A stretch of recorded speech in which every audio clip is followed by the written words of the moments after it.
Olá, seja bem-vindo ao Trendcast.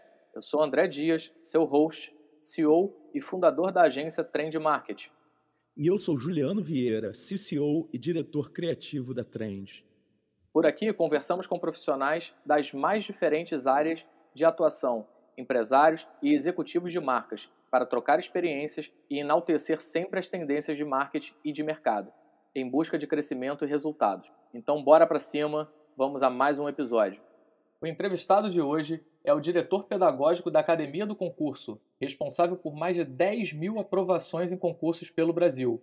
Além de professor de gestão ambiental, foi também professor de pré-vestibular, coordenador de curso, diretor de escola de ensino fundamental e ensino médio e pré-vestibular, e depois iniciou em cursos preparatórios e de pós-graduação. Eu me atrevo a dizer que ele entrou na escola e não saiu mais. São anos de experiência, vivência e transições marcantes no mercado educacional. Como vai você, Paulo Estrela? Um prazer falar com você, cara. Cara, Tudo bem? tudo jóia. O prazer é todo meu. Uma honra, né? Como a gente tinha conversado um pouco antes, eu sou um consumidor de podcast, mas nunca tinha participado de um. É uma grande honra. E principalmente estar contigo, um amigo aqui, conversando um pouco sobre as coisas do mundo, um pouco sobre minha vida. Pô, que bacana. Eu fico muito feliz aí pelo você ter aceito o convite. Eu até falo, até ressalto isso, né, cara? Porque essas relações, essas amizades, isso que a gente constrói vai muito além de relação comercial, né? E eu lembro que a gente se conheceu por um contato inicialmente comercial, onde a Trend estava em uma negociação para prestar um Isso. serviço para a Academia do Concurso. Isso acabou nem acontecendo, a gente nem assinou um contrato, mas a gente teve encontros e cafés ali apenas para trocar ideia, saber como estava o mercado, ver como a gente podia se ajudar de alguma forma. E isso marca muito, né? Porque independente de uma assinatura de contrato e de qualquer coisa, o que fica é uma amizade, é uma sinergia que rola. Então isso é muito bacana, cara. Eu te agradeço muito mesmo. Né? E é sempre um prazer, sempre foi um prazer conversar, porque, né, quer dizer, é o meu dia a dia, né? A gente conversava sobre, né, sobre o mercado de concurso, sobre, né, como estava funcionando, as estratégias online, essas coisas todas. Então, assim, é a minha vida, então é bom, é gostoso falar sobre o que a gente faz, né? Sempre agradável. Isso é muito importante, né, Paulo? E eu falei ali de anos de experiência, mas tem bastante tempo, né, cara? É muita experiência mesmo, né? Literalmente, né? Você tá nesse meio, né? Né, depois que eu comecei a dar aula, assim, de viver o ambiente escolar, eu nunca mais parei, né? Quer dizer, eu comecei a dar aula ainda na faculdade, né? Dar aula, né, em colégio, como professor substituto num colégio estadual. E depois eu comecei, né, gostei desse contato com o aluno, desse ambiente de aprendizagem e fiquei nesse mercado. Formei, comecei a efetivamente dar aula, né, me adaptei bem ao ensino médio, né, comecei no ensino fundamental, me adaptei bem ao ensino médio, e aí acabei caindo no pré-vestibular. Aí foi quando iniciou essa minha fase aí basicamente de concurso, de curso de desempenho, que o aluno precisa ter um desempenho numa prova que não é feita por ninguém conhecido. E aí eu fiquei nesse meio até agora. Entendi. Eu não esqueci nada, então, na introdução, não, né? Tá tudo certo. Porque uma coisa que me surgiu foi, você queria isso desde sempre, de viver essa coisa da educação, Não, lá quando você começou, que você estava estudando, ou não? Foi uma coisa que foi acontecendo? não foi. Eu me lembro isso perfeitamente no ensino médio. A única coisa que eu tinha certeza é que eu nunca trabalharia na educação e nem na saúde. E foram exatamente as duas áreas que eu acabei tendo participando, né? E sendo empregado. Na verdade, as aulas eram quase no início da carreira, era um plano B. Né? Eu comecei em laboratório de análises clínicas, né?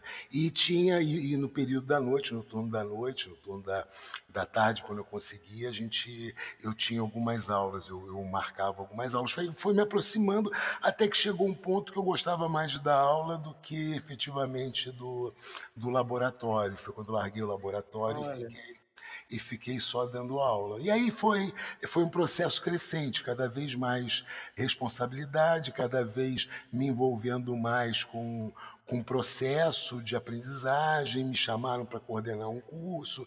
Aí fui entrando, fui enveredando nesse mercado, né?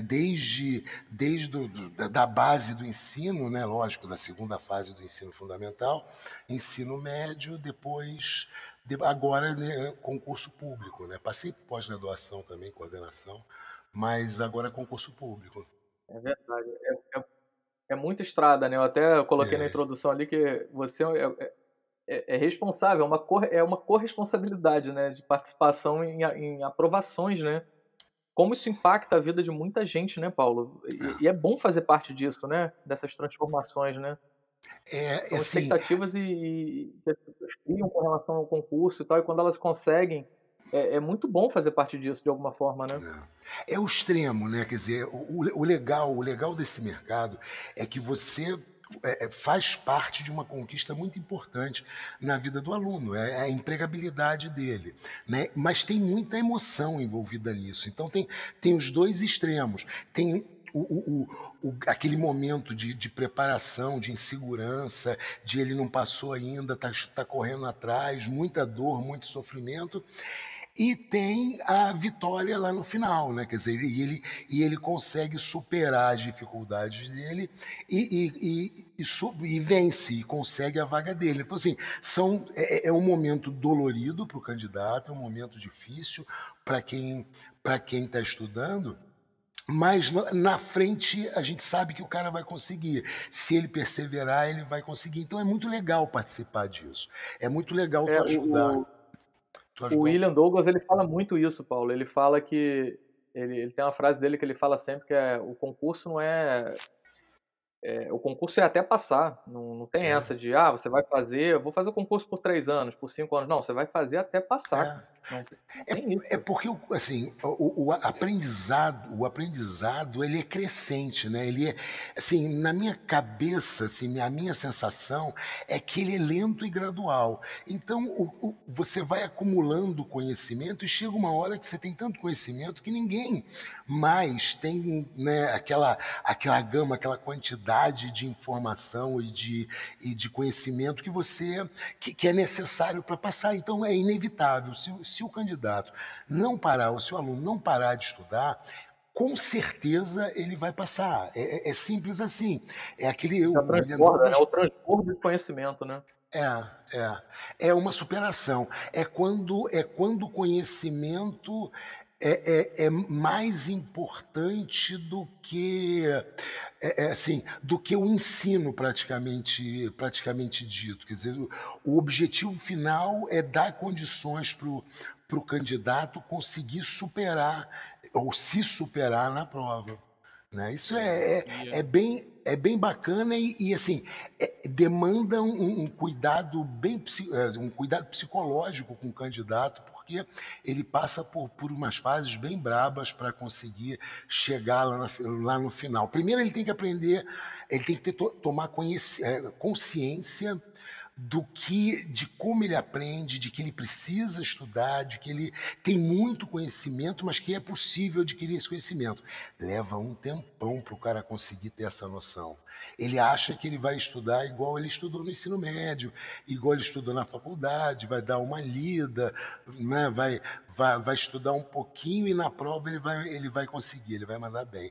Isso acontece por várias provas até o cara cair na real que a estratégia é diferente, que o conhecimento é fundamental, que ele não consegue enganar sozinho, ele não consegue se enganar e enganar a banca.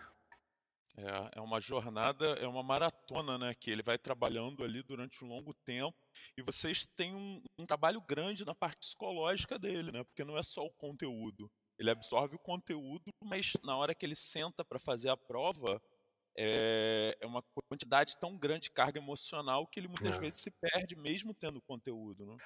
Quando eu falo para os alunos, eu costumo, assim, esse número é um número né, tirado da cabeça, não participa de nenhum trabalho científico, mas basicamente a sensação que a gente tem é que 50% da prova é a situação emocional do candidato. Se ele entra em desespero, ele não consegue raciocinar. Se ele coloca a vida Verdade. dele toda em cima daquela prova, que aquela prova vai salvar a vida dele, mas e se ele não passar?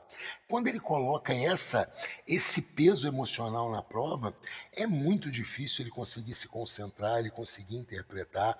E as questões não são fáceis, as questões são feitas para o candidato ter dúvidas, são feitas para o candidato ficar, né, quer dizer, não saber, não ter clareza na resposta mesmo. Exatamente. Isso é uma coisa que me marca também muito, né? Eu tive, enfim, sou amigo pessoal do William hoje, a gente fez um trabalho juntos também. E o William Douglas, ele falava muito disso também, dessa questão emocional, ela é determinante, né? E acho que para tudo, né, Paulo?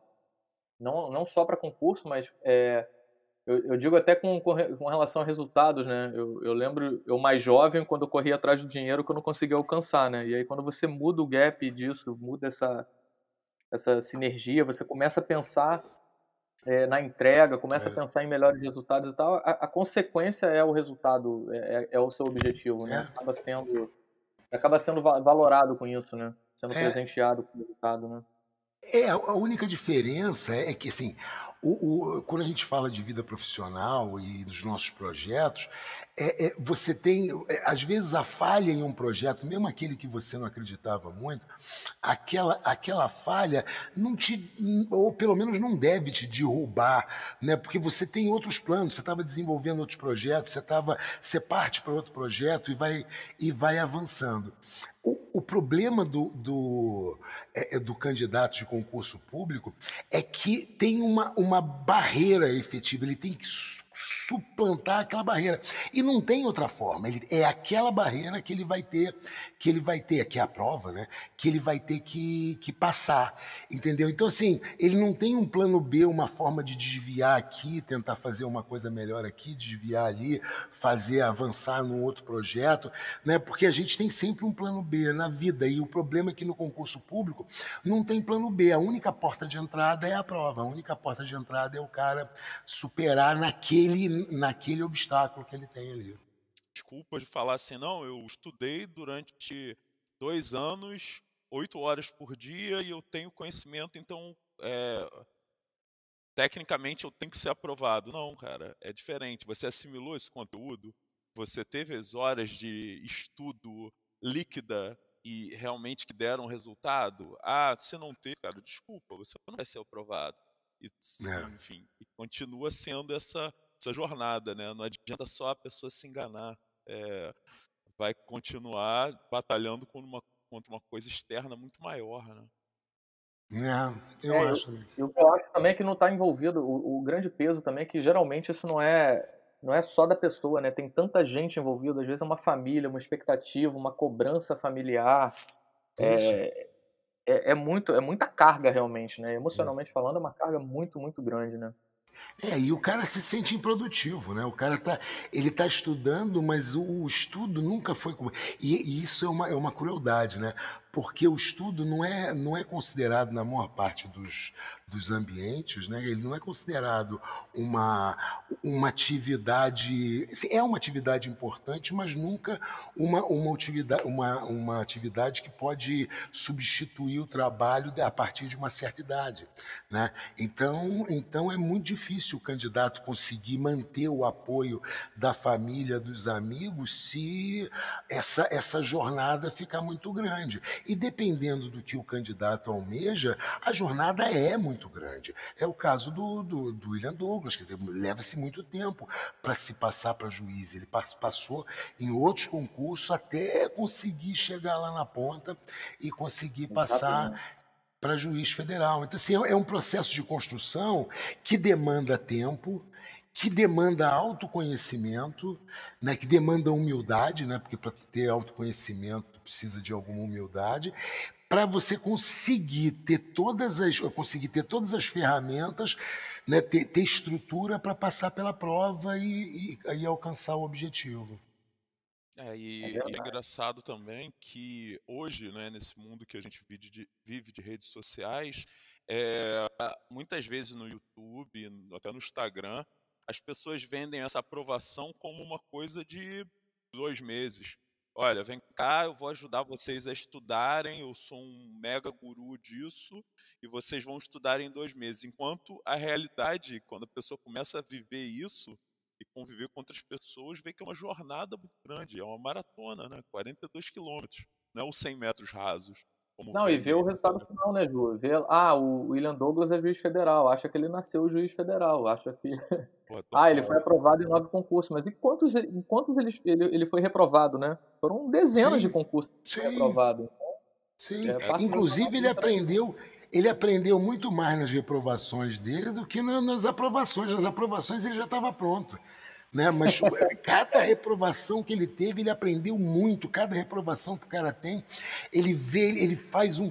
Dói, né? Porque dói. Então ele faz uma autoanálise, ele vê o problema que ele fez, o que ele podia ter feito melhor, se ele podia ter estudado mais, sempre pode.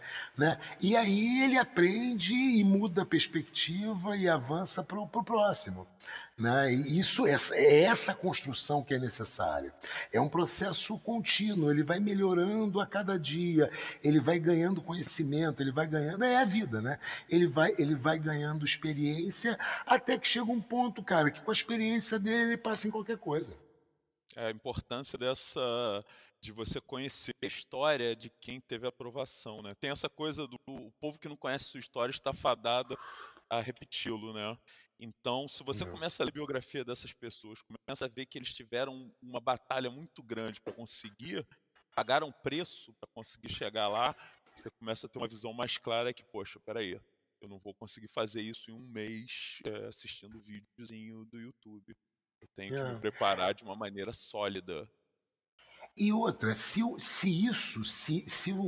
cargo público não for o objetivo de vida do cara, ele não consegue superar essa barreira. Porque, assim, é um processo longo. Se aquilo não é a vida dele, se ele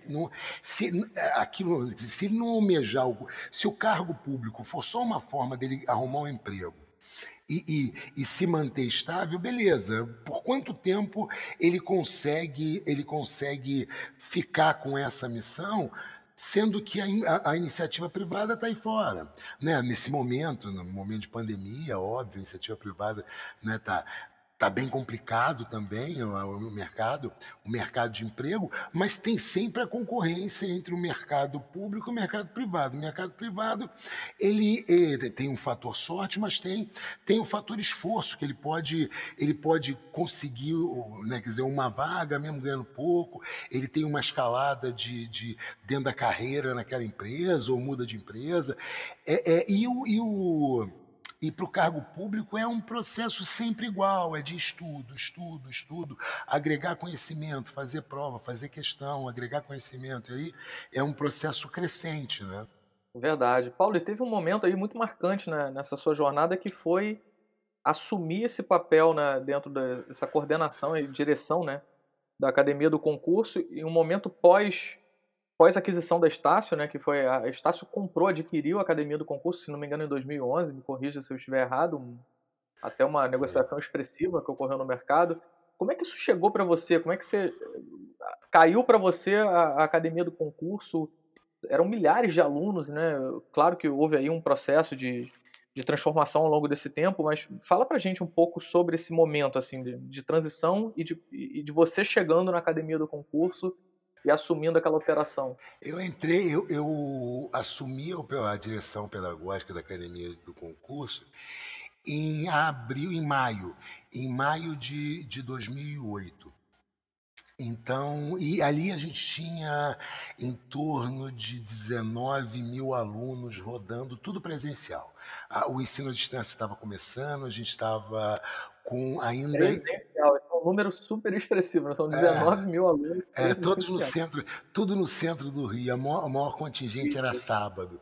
A gente alugava, a gente alugava sala num monte de prédios, né, do centro do Rio para conseguir faculdade, que normalmente não tem uma atividade muito pesada no sábado. A gente alugava as salas e populava o centro do Rio de Janeiro, né?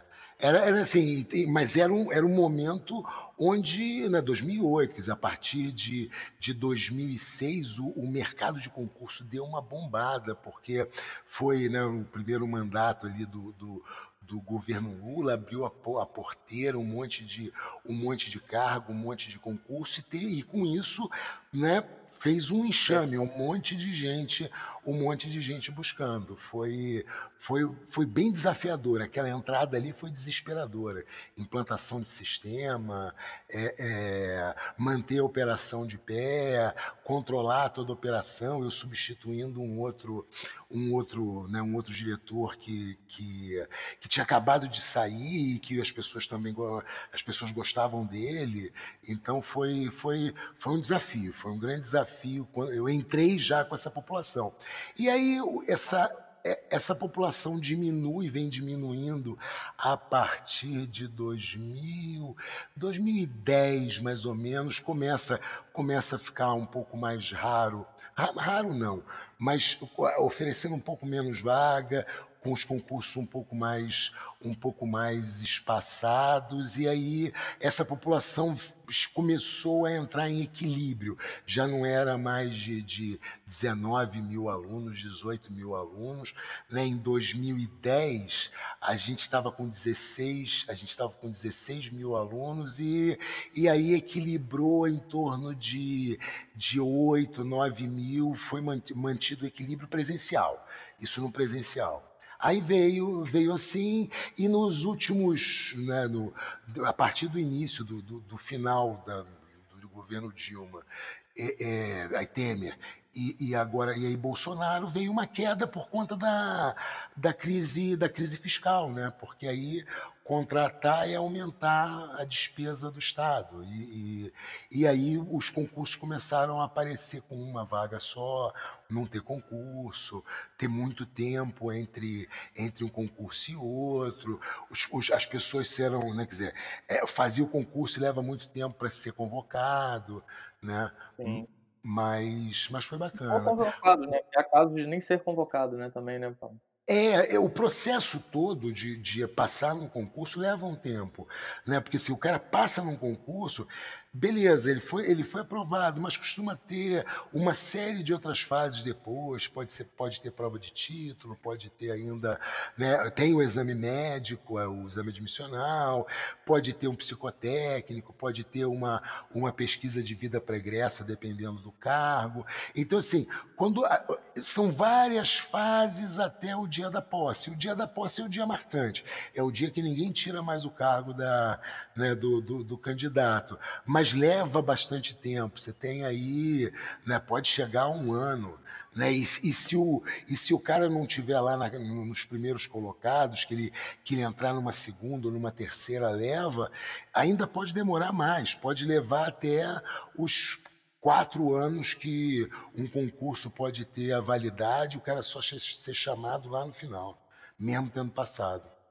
É verdade. Agora uma pergunta, Paulo, como é que ficava, como é que você via e em que momento isso foi perceptível para você ou te chamou a atenção e você começou a direcionar também as suas atenções para o EAD? Era uma coisa que para você, quando entrou e assumiu esse papel, você estava lá convicto do presencial ou você já tinha lá a sua chamada de atenção, você já desviava uma atenção e prestava, dava foco para essa questão do EAD? Você via isso como uma oportunidade naquele momento, ali 2010, 2011, enfim? Você olhava Via, para isso ou não? Você estava quando eu, en- totalmente é, presencial? quando eu entrei, quer dizer, isso já era um projeto da empresa, não foi um projeto meu. Quando eu entrei, já existia um processo né, de aula telepresencial via satélite na academia. Tinha Olha estúdio, só.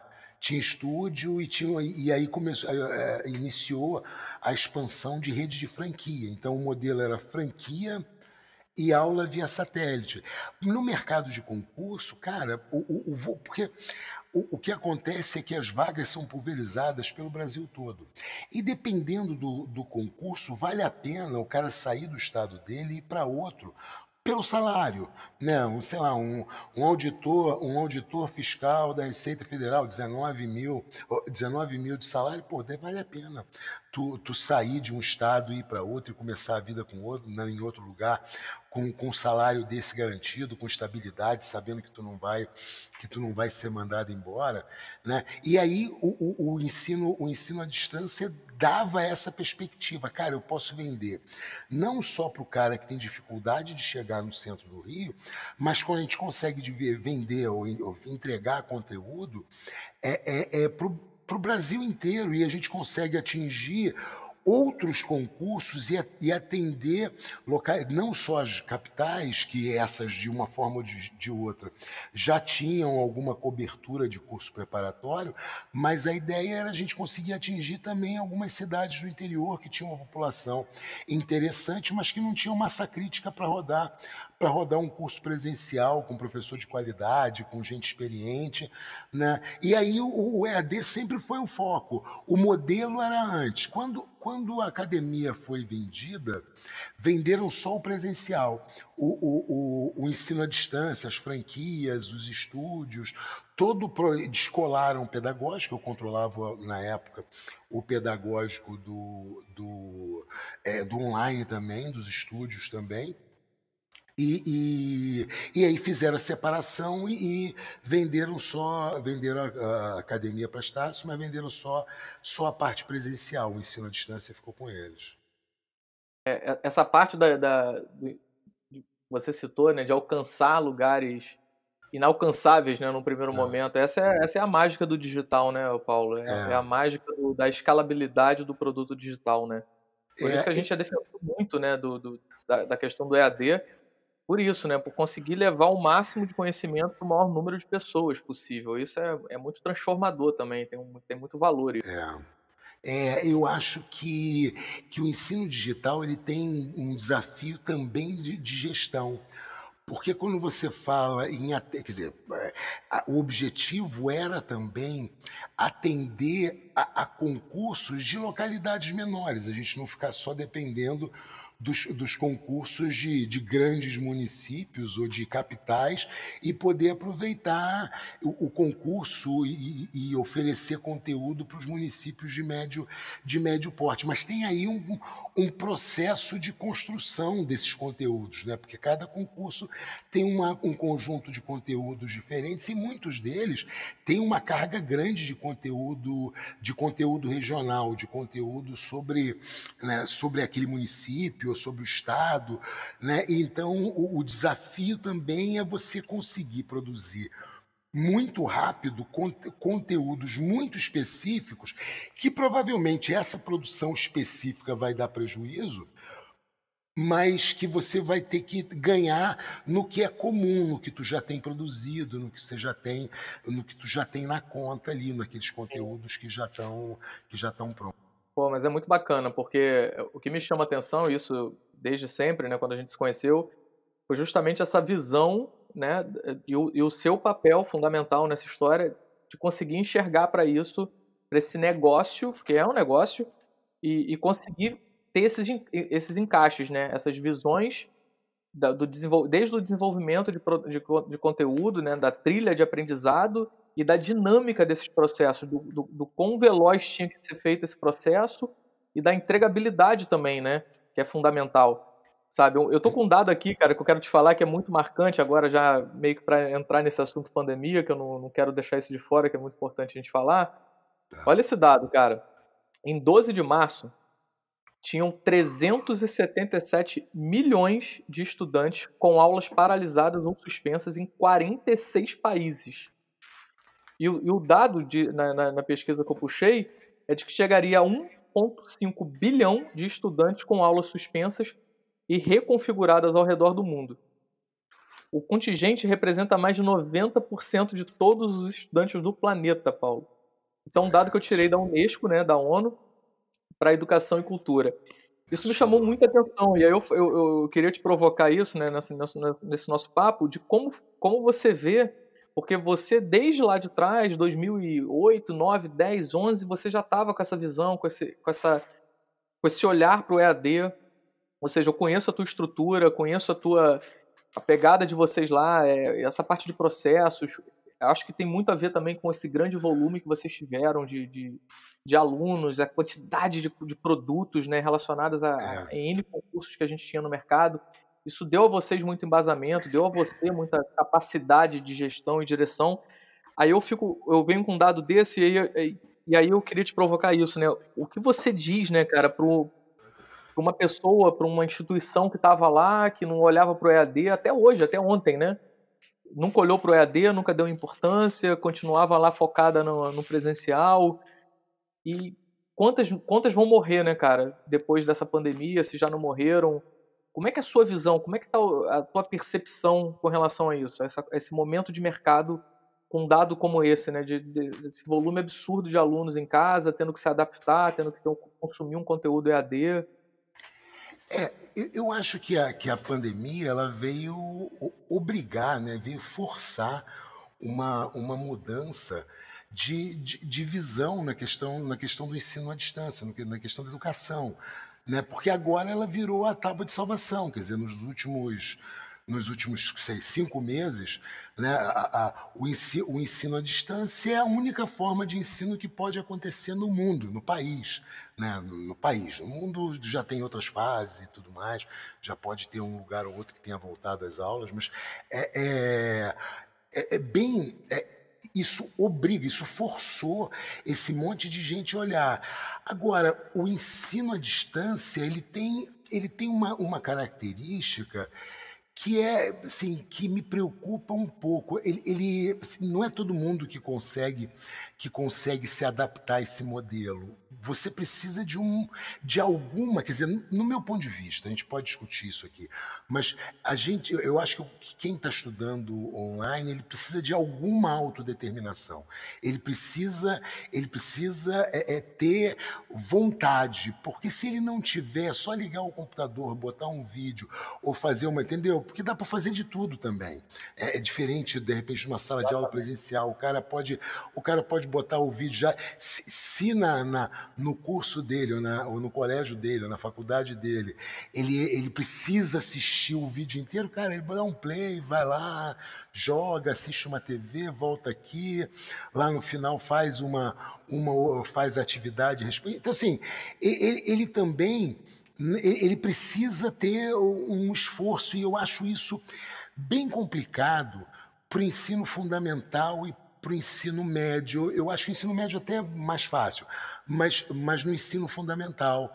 Então, assim, esse processo, ele está sendo depurado agora com a pandemia. Eu acho que muita tecnologia vai surgir, muita ideia nova vai surgir à medida que é o problema, né? Porque, né, as grandes ideias basicamente são soluções de problemas que o cara enfrentava. Então ele passava pensando naquela solução. Eu acho que nesse momento a gente vai ter eu acredito que a gente vai ter um salto de tecnologia educacional, de gente discutindo isso, que não se faz, no meu ponto de vista, isso não era feito antes, principalmente no ensino fundamental e no ensino médio.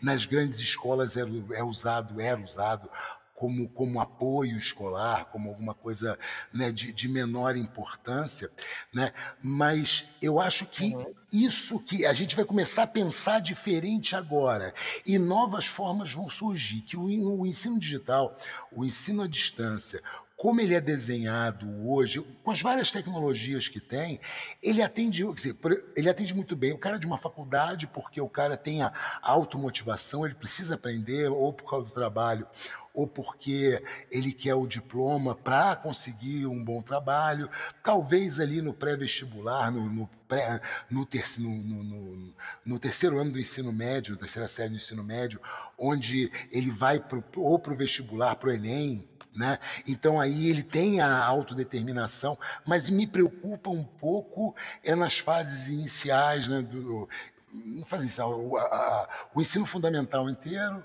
e o ensino médio inteiro. Eu acho que a tecnologia ainda não consegue. Entendeu? Eu acho que a falta de Eu autodeterminação. acredito muito no formato híbrido, né, Paulo? Eu acho que o É, formato híbrido vai apontar como uma boa solução, sabe? Eu acho que para equilibrar esse jogo. Que faz muito eu sentido o que acho. você fala, lógico. Eu acho que o formato híbrido, eu sou defensor desse formato, assim. Eu acho que até para algumas, para as faculdades, dependendo do curso, eu acho que o formato híbrido ainda é uma boa opção. É. Mas continuo defendendo, lógico, de que independente de área, independente do momento, o EAD ele tem que estar cada vez mais presente.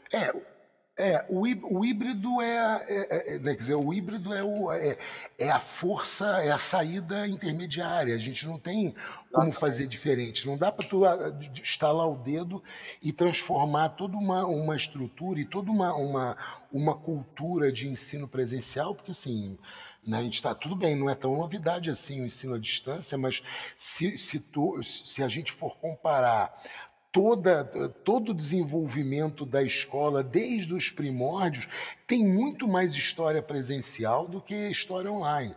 Então, assim, as tecnologias, as técnicas, as práticas, as estratégias, elas vão evoluir, eu acho que vão atingir um nível de eficiência ou de eficácia bem alto.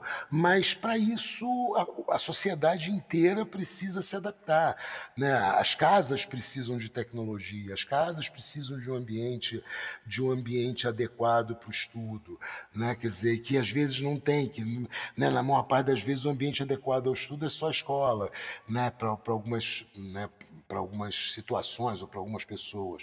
Então, assim, eu acho que a sociedade precisa evoluir junto, não é uma coisa exclusiva ou não é uma obrigação exclusiva das escolas, né? Quer dizer, a escola precisa oferecer a tecnologia, a escola precisa oferecer né, a didática, o planejamento, o controle, isso tudo a escola tem obrigação de oferecer. Mas tem o outro lado, a adaptação da família, porque também, da mesma forma que a escola evoluiu historicamente ao longo né, de milhares de anos, a gente tem também a família que evoluiu junto com a escola e se adaptou a esse modelo de ensino que precisa ser desmontado agora. Desmontado não, precisa ser adaptado e depois, né, sair com uma solução um pouco mais consistente. Porque hoje as famílias enxergam muito essas novas tecnologias como um lazer. Elas não conseguem enxergar isso, tiveram que enxergar agora, né, durante a pandemia, como um meio de ensino estruturado, porque normalmente eles colocam para as crianças, né, um iPad, um notebook, uma televisão smart para distrair a criança.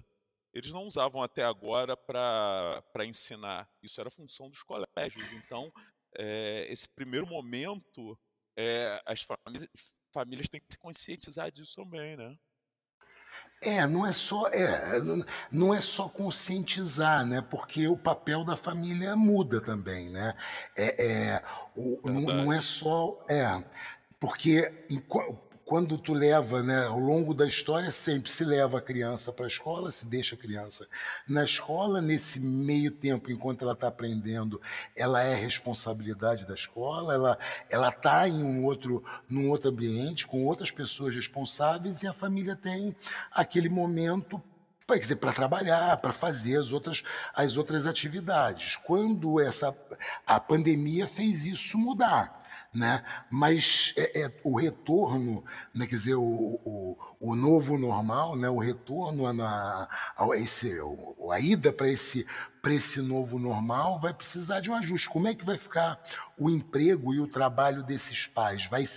Vai continuar no escritório? Ou vai ser deslocado em parte para casa? Se vai ser deslocado, entendeu? Essas coisas, assim, é tudo muito complexo na sociedade. É um tecido, né? Quer dizer, é uma Tem muita construção coisa bem. envolvida, né, Paulo? É, e aí Coisa envolvida. até.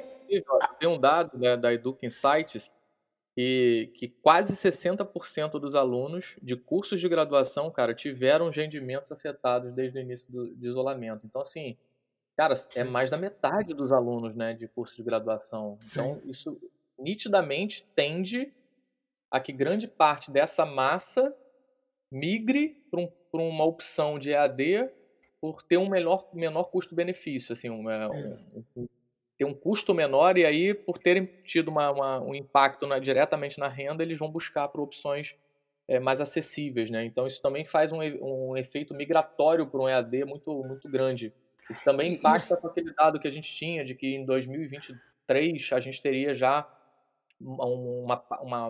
a parcela maior de alunos matriculados em AD perante o presencial. Isso já vai antecipar para provavelmente 22. Eu ainda acredito é, que 21 a gente já bata isso. é que eu estou te falando, né? Quer dizer, a pandemia, essa crise que a gente está vivendo agora do Covid, ela faz ela é um agente modificador, né? Quer dizer, ela é um colapso, ela joga a sociedade num colapso e novas tecnologias, novas estratégias, nova forma de ver o mundo vai surgir. Óbvio que essa mudança ela não vai acontecer de uma hora para outra, mas ela está muito acelerada em relação à velocidade que ela vinha acontecendo. Porque, assim, hoje o impacto na vida escolar de quem já fazia um curso online é praticamente zero, é praticamente nenhum. Ele continua fazendo o curso online dele. Enquanto o cara que está no presencial, ele partiu, ele foi, né, dependendo da instituição, ele foi colocado num sistema online mal testado, né, quer dizer, um avião que vai para voo sem manutenção, tu Exatamente. tem que consertar ele voando. Então aí, nesse momento, né, quer dizer, nessa transição que a gente está vivendo, é meio aquele quadro, né, do Faustão, que é antigo, se vira nos 30. O cara está se virando nos 30. Ele tem 30 segundos para resolver o problema e fazer alguma coisa que preste. Então ele vai fazer isso. Então o que eu imagino é, nas tecnologias, nas estratégias de ensino digital, uma explosão de novas, né, de variedade de técnica, de estratégia, e aí isso vai sendo depurado ao longo do tempo. Mas eu acho que a crise do Covid vai provocar, está provocando já uma explosão na forma de pensar e nas estratégias dos cursos online, dos É cursos à verdade. E isso distância. vale ressaltar também, Paulo, você citou essa questão do avião ir para o voo sem estar muito preparado, sem estar revisado. Isso associado ainda a uma taxa de inadimplência no mercado de Sim. educação que aumentou absurdamente. Deve estar na faixa aí pelos meus estudos aqui na minha pesquisa, em 72,4%, né, cara, em comparado ao mesmo período do ano passado. Então, assim, um aumento muito, muito expressivo. Então, É, é, e, existe uma taxa de inadimplência, ou seja, a receita diminuiu drasticamente e você ainda, muitas instituições ainda se viram com a necessidade de fazer um de approach para investir. poder investir, para poder se atualizar, se adaptar e se reinventar. É, Caramba, é um hiato muito grande, né? né, assim, Entre... e leva a um colapso, é o que você tinha falado lá no início. Algumas não vão conseguir, algumas instituições não vão conseguir sobreviver. As que conseguirem manter, né, colocar o avião em voo e manter ele em voo, né, sem que ele caia, quer dizer, conseguir manter a estabilidade, manter a estrutura de aula, o controle, porque a maior parte das faculdades que entraram, pelo menos as menores, entraram no online usando as ferramentas que a gente conhece, o Teams, essas ferramentas de reunião, Sim, e, sim. e, e de, E de verdade, eles não têm, eles não deu tempo de desenvolver controle algum, né? Quer dizer, você tem ali uma faixa, uma faixinha de tecnologia na frente do aluno e atrás está tudo manual ainda. Atrás está tudo na mão, porque Exatamente, o cara não tinha previsão de fazer essa virada online. Ele acreditava no mercado presencial. Pô, eu também acredito no mercado presencial. Eu acho que ele ainda existe, mas ele precisa estar mesclado, né? Agora a gente viu a necessidade que as empresas precisam ter de virar a chave do presencial para o online muito rápido, porque de uma hora para outra fecha, tu não pode abrir, né, tua loja, tu não pode abrir teu colégio, tua exatamente. receita vai embaixo. E tu tem que É, pagar aluguel, e não pode sim. deixar de pagar professor, cara. O professor é seletista, o cara precisa comer, o cara precisa sobreviver. A culpa não é dele que ele não tá, que ele, por um período ele não está tendo aula. Ele precisa, né? Ele precisa receber. Então, assim, o custo do cara só aumentou. Isso me remete muito ao exercício do e se, né? Dessa provocação, a gente fala isso muito com os nossos clientes, né? É, Ah, não, mas eu tô bem aqui, eu não preciso de marketing digital porque eu é, tô bem aqui. Pô, mas e se, cara? E é, se isso? E se isso acontecer? E se teu concorrente fizer dessa forma? E é, se o mercado mudar? Aí o cara olha e fala, meu Deus, e aí? é. O Então essa problema é que em falta de si olhar para isso é custa que dinheiro. Desculpa. O problema é que em si custa dinheiro e dá trabalho, né? Mas exatamente, depois que o cara. exatamente.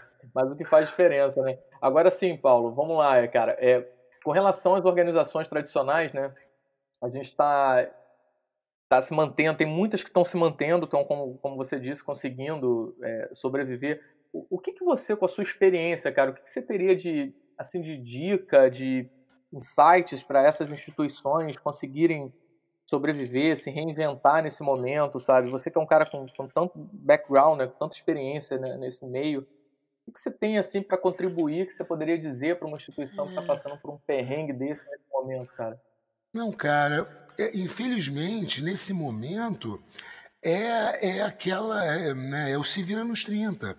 É tentar. Agora é a luta pela sobrevivência. O cara precisa sobreviver. Quer dizer, ele tinha que. Assim, né, ele tinha, não, né? Mas quem previu, não previu a pandemia, mas quem tinha já algum desenvolvimento no online, quem estava caminhando já nessa direção, quando veio a crise, ele já estava bem preparado, ele surfou melhor nessa onda.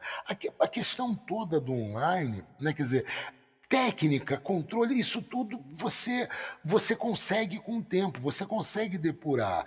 O problema é que ele está tendo que essas empresas, né, que as instituições que tiveram dificuldade para entrar, para, né, implantar um modelo online agora no início da pandemia, eram instituições que não tinham nenhuma infraestrutura, não tinham investido ou tinham investido de forma irrisória, nem tinham investido no ensino online antes. Então elas já estavam atrasadas. Então, assim, virou meio né, um processo de seleção natural. Não tem uma saída única. Cada instituição está num patamar, cada instituição está num caminho, está numa estratégia diferente, está numa. Entendeu? Porque não existe um único modelo de ensino presencial, desculpa, de ensino online. Existem milhares de modelos diferentes, com milhares de interações diferentes, que o candidato, uns, né, trazem uma vantagem e outros trazem outra vantagem, mas de verdade são todos funcionais. Agora, o cara ele precisa se definir, né, escolher, né, uma dessas linhas e fazer um investimento. Que talvez, quer dizer, o bom seria se ele, nesse momento que ele está, né, mancando, ele pudesse fazer um investimento pesado e sair da pandemia bem estruturado no ensino online, com uma nova linha de produto ou com uma nova linha de apoio, mas vai depender da condição, da capacidade financeira da empresa. Se ela pode, se ela tem condição de investir nesse momento, ou se agora é uma questão de sobrevivência, é uma questão de manter aquele CNPJ em pé, funcionando e pagando as contas. Então não tem uma. Exatamente. eu incluo nessa sua fala, que eu concordo totalmente, também um papel muito de comunicação, de haver uma troca, né? E um processo muito colaborativo, integrativo, né? Onde você está integrando desde o professor aos alunos, aos pais dos Isso, alunos, ou seja, você está tendo uma comunicação fluida. Isso foi feito lá fora. Aqui no sim. Brasil a gente não sabe de nenhum caso, mas é muito bacana quando você faz uma integração. Então você chega para o professor, cara, o que fica bom para você? O que você sabe É, usar? Ah, tudo bem, aluno, você sabe usar isso? Vamos fazer o seguinte, ensina para o professor como usar essa é, ferramenta, essa é tecnologia, e maneiro você isso, é faz um isso. processo integrativo, com uma comunicação fluida, onde você está participando Isso, dos pais com isso, clareza com relação aos custos, até para o pai entender, porque o isso. que foi nítido aqui para a gente, em alguns casos, foi muito isso. A instituição chega e fala, ó, não vou te dar desconto nenhum, não vou fazer nada, não vai ter diferença. A comunicação fica uma coisa muito É, distante, sabe? E aí as instituições estão se perdendo, porque é o momento, é o maior e principal momento dela se comunicar com os pais, com os alunos, e tá todo mundo ali falando a mesma língua, né? é. Buscando em prol o melhor resultado possível. A comunicação, bom, é fundamental. Todo mundo que participa, né, que foi empregado, é empregado de qualquer empresa de pequeno, médio, grande porte, sabe que o problema nas grandes, em todas as corporações, em todas as empresas, é basicamente comunicação, né? Quer dizer, a, o fluxo de informação, o debate, às vezes ele não acontece, fica todo mundo, cada um fechado no seu nicho e tentando manter os pratinhos rodando, né? Agora, a comunicação é fundamental. Eu aqui na academia, eu só vendia, né, agora nessa fase final, né, eu só estava vendendo curso presencial. E a gente teve uma virada, né, quer dizer, com a pandemia, a gente começou a abordar turma por turma e oferecer o modelo à distância. Aula presencial, quer dizer, na verdade, aula telepresencial. O professor, no horário da aula dele, ele entra em sala, é o professor da turma, ele vai lá e dá a aula dele né, por uma plataforma de vídeo eu escolhi, né, quer dizer, acabei usando o Teams, né, quer dizer, da Microsoft. Foi só uma decisão, era um plano de adaptação. E assim, a gente entrou, eu sentei com cada um. Ó, ridículo, né?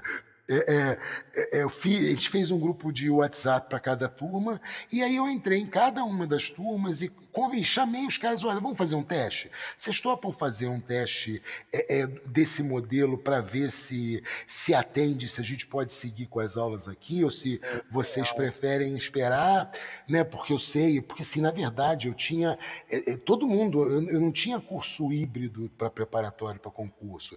Os meus cursos eram todos presenciais, então eu estava virando eles todos para online, Uhum. né? E assim, eu tive foi gradual, né? No início, nas primeiras semanas, uma turma só aceitou, aí daqui a pouco uma segunda turma aceitou, a terceira turma aceitou, e hoje eu tenho basicamente todos os cursos, eu tenho menos um curso ainda não aceitou, né, que é o fiscal de sábado, né, mas é só ele que não aceitou. Todos os outros cursos da academia hoje funcionam online. Ah, é a mesma coisa? Não. Tem problema de conexão? O meu aluno, naturalmente, tem, quer dizer, ele não tem uma internet muito boa, ele não, então, assim, às vezes tem problema de conexão. Esse é um outro problema tecnológico, né, bastante complicado, né? Quer dizer, o cara precisa ter uma conexão razoável, senão a qualidade fica, Exatamente. fica muito baixa, fica muito entrecortado, os materiais. Bom, o material ele baixa, né, quer dizer, a gente tem como resolver o problema, mas a aula falada ali depende da tecnologia ainda. Então isso também tem que avançar. Eu acho que o 5G talvez venha dar uma bombada nisso, né? Tráfego de informação mais rápido. Mas, quer dizer, o 4G já resolveria se ele tivesse uma, uma área de abrangência grande ou fosse acessível a todo Vulnerabilidade. mundo. A gente sempre vai ter essa discrepância, né? Regionalmente falando, É. geograficamente falando, sempre vai haver essa discrepância, Sim, essa mas assim, disparidade entre Quando eu estou falando da região metropolitana do Rio de Janeiro, eu não estou falando de, sei lá, do sertão de Cabrobró, não.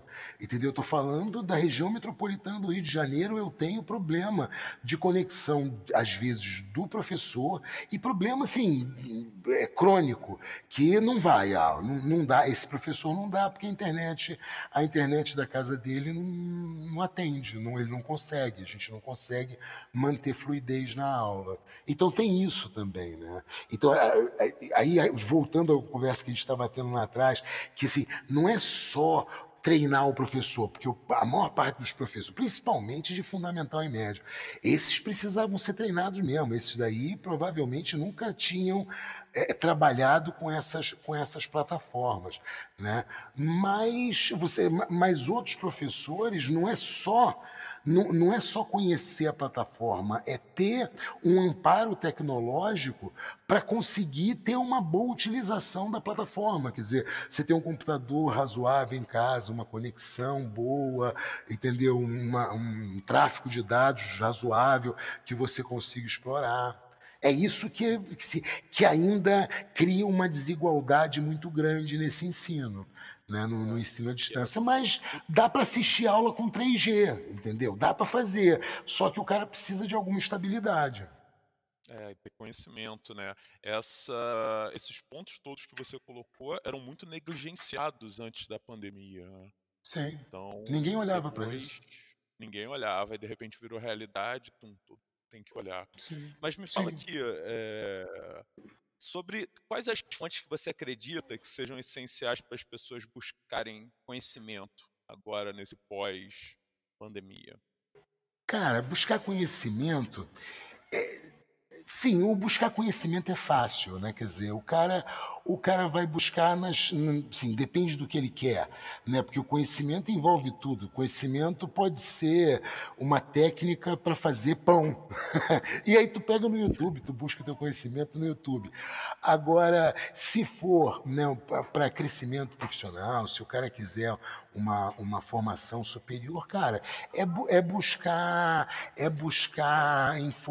instituições que já são, né, que já são mais conhecidas e que têm alguma estabilidade nesse modelo de ensino, até para ser um pouco menos dolorido, né? Porque, assim, não tem como tirar todo o peso da dor de aprender. Aprender dói, aprender cansa, aprender, né, quer dizer, te envolve em problema que você antes não tinha, né? Então, assim, é um esforço.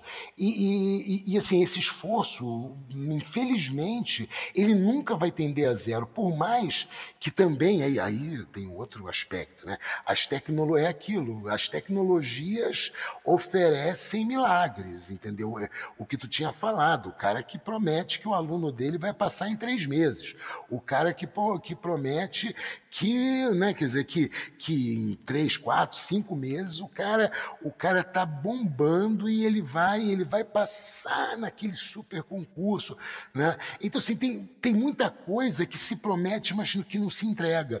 E eu acho, assim, hoje eu não sei te dizer, mas eu tenho assim, na minha sensibilidade, assim, que é indissociável o aprendizado com esse esforço e com esse sofrimento em qualquer nível.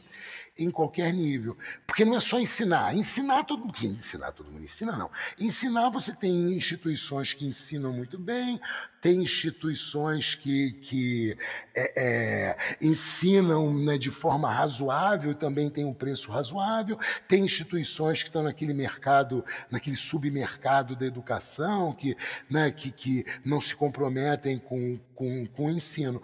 Mas o problema é que quando a gente fala de conteúdo online, tira já não estava na mão da instituição, né? Mas afasta ainda mais a instituição a responsabilidade da aprendizagem, né? Porque ensinar é uma coisa, aprender é outra. O cara lá do outro lado, ele precisa saber qual é a forma, ou testar e tentar descobrir qual é a forma que o aprendizado dele dói menos. E qual modelo, qual estratégia, qual, entendeu? Se uma trilha de conhecimento linear é o que ele precisa, porque ele precisa de segurança, ou ele pode começar a desenvolver aquele conhecimento em várias frentes, buscando conhecimentos de forma transversal para agregar valor, não sei o que lá.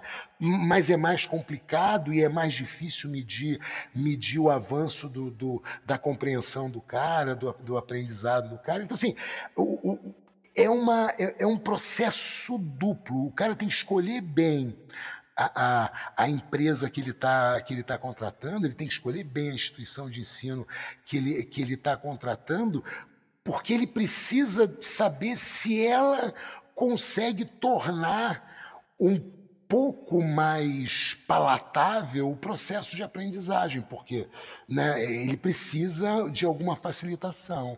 Então, assim, é o estudo, é o cuidado na escolha. Tem para todo mundo. Tem estratégia. A seleção, a boa seleção, né? Porque assim, quando você tem diversidade de tecnologia, você tem diversidade, cada instituição oferece um produto que para ela é o produto excelente, é o top de linha em tecnologia educacional. Cada uma caiu para um caminho, porque cada um teve facilidade em alguma coisa ou teve dificuldade em outra, então eles avançaram. Eles avançaram e cada um está numa posição. Se existe diversidade de estratégia, se existe diversidade de oferta, ora, existe diversidade no consumo, então que o consumidor escolha qual é o melhor mecanismo qual é o melhor mecanismo de aprendizagem ou de ensino para ele ter aprendizagem. Só que a gente volta, quer dizer, para isso demanda testar os modelos e demanda o cara ter autoconhecimento, demanda o cara saber qual é a dificuldade dele. Ele consegue se concentrar e ficar assistindo uma videoaula, ele prefere ler, ele prefere, entendeu, assistir umas animações, ele prefere no modelo documentário, ele prefere fazer uma sequência de atividades e trocar com os colegas. Tem milhões de estratégias, da mesma forma que o ensino tradicional também tem milhões de estratégias que o cara precisa escolher o que ele quer da vida dele. Acho que eu não ajudei em nada, né? Falei e não respondi tua pergunta, não tem resposta, entendeu? Ela não tem resposta. Onde o cara vai buscar, assim, ele vai buscar na instituição que ele confia, e com a metodologia mais aderente possível à forma dele aprender. Exatamente, uma questão de conexão, né, Ju? Fala aí. Exatamente, não, ele se conhecer, né? O estudo vai fazer ele se conhecer melhor e começar a monitorar e entender como ele pode aprender e através de onde, né? Mas com esses cuidados que você ressaltou, né? De ser uma instituição realmente que vai ensinar com os métodos de ensino coerentes, né? Não mas olha só, essa estratégia que eu estava falando, ela é muito válida para o cara que sabe por que está estudando. Para um cara que precisa ter um nível superior ou precisa terminar o ensino médio, ele precisa passar num concurso, ele precisa passar no Enem, esse cara ele é automotivado. Ele precisa aprender, ele precisa, entendeu, da aprendizagem, né? Então ele vai buscar um ensino melhor para a aprendizagem dele. A resposta que é mais difícil ainda é quando a gente fala para o aluno que não sabe muito bem por que está ali, ou se ele pudesse escolher, ele não estaria ali, ele não estaria aprendendo. Isso, assim, é bem mais fácil de tu entender quando tu olha para o ensino fundamental e para uma parte do ensino médio. Então, assim, como é que você usa uma tecnologia que consiga manter, quer dizer, que facilite tanto o processo de aprendizagem que você consegue manter o cara focado focado no computador, no modelo de aula, quando nem em sala de aula, com uma pessoa presente, passando conteúdo, passando conteúdo, discutindo os valores, fazendo o que tem que fazer, ela não consegue reter essa atenção e garante o ensino, mas não consegue garantir o aprendizado. Né? Olha que situação. E o ensino online afasta. Né? A gente. Né? Bom, porque o atendimento pode ser mais personalizado? Sim, pode. A inteligência artificial está aí. Já está ajudando, já está participando e cada vez vai ter uma escalada maior nisso. Né? Mas, por outro lado, isso tudo cai por terra se o aluno não quiser. Aí ferrou. Entendeu? Aí você tem um problemão para resolver no ensino fundamental e no ensino, mas na faculdade também. Tem muita gente que está na faculdade que não sabe por que está lá, mas está porque tem que estar. Né? Porque o pai quis, ou o que seja. Está seguindo aquela estrutura linear que foi a lógica, ele está seguindo isso, a lógica linear da educação formal. Então, assim, eu acho que o grande desafio é exatamente porque para quem precisa do conhecimento e quem está motivado a obter conhecimento, cara, já está tudo na mesa, está tudo posto. É só pegar e desfrutar, é só pegar e consumir. E correr atrás do conhecimento que todo mundo consegue, independente independente do bolso, independente do valor. Porque, assim... Exatamente.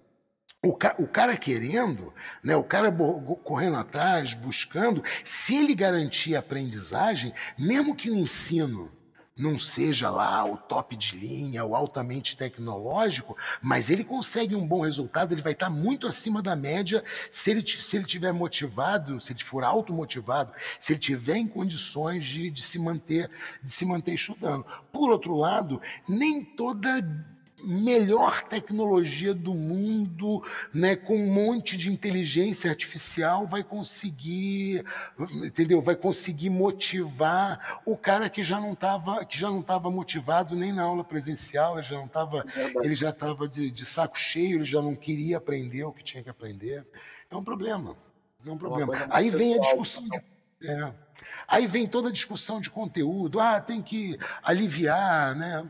Não sei. Isso é uma discussão filosófica. Tem que diminuir, né? Teve a reforma há pouco tempo, então teve algumas reduções de conteúdo, beleza, é importante repensar isso o tempo todo, mas a gente tem que tomar um certo cuidado, porque tudo que parece que não faz muito sentido aprender, que está lá no ensino fundamental, que está lá no ensino médio, tudo que parece que não faz sentido aprender, a gente vê agora em época de mídia, de rede social, né, nessa explosão de rede social, a gente vê o resultado de um trabalho mal feito. Você vê, né, terraplanista. Beleza, cara. A gente começa a falar de forma da Terra no ensino fundamental e mostra os testes que foram feitos. Cara, o cara chega no ensino médio ou termina o ensino médio, ele devia estar consciente, ele devia ter, entendeu? Ele devia estar convencido de que a Terra é redonda. Entendeu? E não está. E a gente vê isso pelas redes sociais. E aí você, né, imagina, eu suponho, eu espero profundamente que seja uma população bem pequena que que as redes sociais só amplificaram. Mas se for realmente uma população grande, olha que ensino horroroso que a gente teve nesse caminho. Entendeu? O antivacina, agora menos, né? Porque agora todo mundo está querendo uma vacina. Mas antivacina também não faz. Todo mundo quer a vacina. Mas assim, não faz sentido essa discussão, cara. Tantos séculos de tecnologia, de ciência que avançou e que isso é ensinado na escola. Né? Sim, cara, o objetivo, o meu ponto de vista, a escola forma cidadão, beleza, a escola forma tudo, mas também ela dá né, quer dizer, ela toda tudo que é relevante, que a ciência descobriu, que história, que aconteceu na história, né, os acidentes geográficos, tudo que existe, né, tudo que já foi, ou tudo não, mas uma parte do que já foi descoberto, para que dali para frente se avance, para que ninguém fique tentando provar que a Terra é plana. Né? Então, assim, Exatamente. Paulo, fazendo um gancho já com que a gente já está caminhando para o final, fazendo um gancho já com essa tá. sua resposta, o que você vê de tendência relacionada ao mercado, né, ao mercado de AD, ao mercado de educação para o próximo ano, para os próximos 5 anos? O que você vê como tendência? Você pode apontar já para a gente, alguma coisa que você já Cara, esteja eu olhando e acho. falando, pô, lá na frente e tal. O que você fala para a Ó, gente? eu acho que assim, por seleção natural, né, por pressão ambiental, por pressão da crise, eu acho que vai pipocar o que já estava acontecendo. Isso não é uma coisa que nunca aconteceu, não, já estava pipocando uma série de sistemas de ensino, uma série de LMS, com mais controle, com mais interação com o aluno. Só ressaltando que LMS, para quem não souber, né, Learning Desculpa. Management Systems, justamente o sistema de gerenciamento dos alunos. Isso é a Enfim, sala de aula do aluno. É é a onde o sala de aula. aluno. É. E aí o cara, eu acho que vai surgir um monte de tecnologia nova baseado no sufoco que foi esse momento agora. E aí vai ter uma diversidade muito grande de tecnologia, algumas vão se sustentar, vão conseguir se manter, e outras, é lógico, o lógico de sempre, e outras vão morrer. A gente não, hoje eu não tenho como dizer para você, não, eu acho que a interação, não, para o mercado de concurso, eu acho que o negócio já está mais ou menos. A tecnologia para um bom ensino já está mais ou menos estruturada, né? Vários testes já foram feitos, todo mundo já sabe que para passar no concurso tem que passar numa prova, então tu tem que aprender a fazer prova, então tem que estar tudo muito recheado de questões, então você já tem um monte de sistemas de ensino que já estão bem adaptados a esse modelo e que agora é só colocar uma cereja, tira a cereja, coloca uma azeitona, tira a azeitona, coloca outra coisa, e tu vai, né, e tu vai melhorando aquele sistema.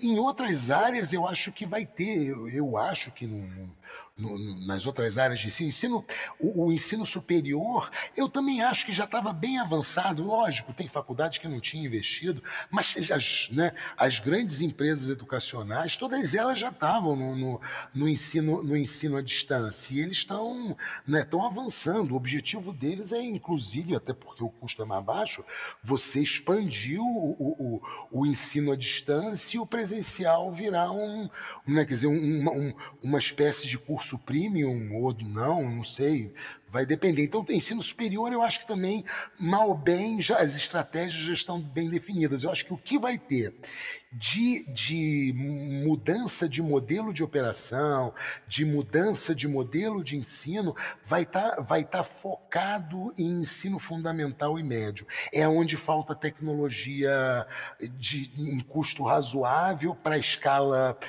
pequena, né, média, depende do tamanho da escola, mas toda escola vai ter que se adaptar, então precisa se adaptar com risco né, de novos isolamentos. Então eu acho que vai ter uma explosão de tecnologias ou de oferta de tecnologias e de modelos diferentes na área do ensino fundamental e médio, porque é onde a cobertura é menor. E para todos os gostos, né? Para todos os tamanhos. Poxa, bacana. É, Paulo, eu queria te agradecer muito, cara, por esse papo. Eu tenho certeza que vai ter, assim, daqui saem vários insights para quem está ouvindo a gente. É muito bacana, pô, você poder passar um pouco para a gente desse teu conhecimento, esse teu currículo, né, cara? Você está vivendo a educação há anos e anos e anos, passando por esses processos todos, e agora por essa pandemia. Eu acho até que cabe um livro daqui a um tempo, hein, Paulo? Você já vai ter atravessado muita coisa. eu já plantei, né? Dizia, né? Que já plantei árvore, agora escrever livro ainda não. Pode ser, Então, né? eu Não, acho não que sei. te apoio na ideia, tá? Fica a dica, te apoio na ideia, porque tem muita riqueza aí de conteúdo, então eu queria te agradecer muito por gravar com a gente, permitir esse tempo aí na sua agenda corrida, e E é isso, cara. Eu queria te dar esse abraço aí. Logo, logo a gente vai estar junto para tomar um café de novo. Beleza, tá convidado. Não, olha só, foi um prazer, cara. Foi uma conversa deliciosa. Sempre que quiser, sempre que precisar, pode me chamar, estou à disposição. Foi um prazerzão. Primeiro para conversar contigo de novo, né? Tinha um tempo que a gente não se falava até chegar o convite. E assim, como eu disse, eu sou fã dessa mídia, eu sou fã do podcast. Eu sou um consumidor e eu acho muito bacana. E é uma honra de verdade estar aqui. E foi um grande prazer falar, né, conversar, jogar a conversa fora sobre os assuntos aí que a gente discutiu. Foi um grande prazer. Estou à disposição, quando Pô, precisar, bacana. é só Muito chamar. obrigado, cara. Valeu mesmo. Porra, participação excelente. E, cara, vamos marcar um próximo papo, né? E vamos ver se presencial, né? Tudo é tão digital. Vamos ver se daqui a pouco a gente consegue se encontrar ao vivo para um café, né?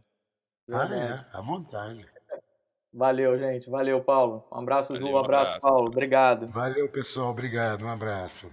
Esse foi mais um episódio do Trendcast, o podcast da Trend. Agradeço muito por você ter passado esse tempo conosco. Esperamos realmente que possa ter tido insights positivos para a sua vida, para o seu negócio. E claro, se curtiu, compartilhe e não deixe de postar um print da sua tela, marcando o perfil da Trend em @trendmarket.com.br. Um abraço e até a próxima.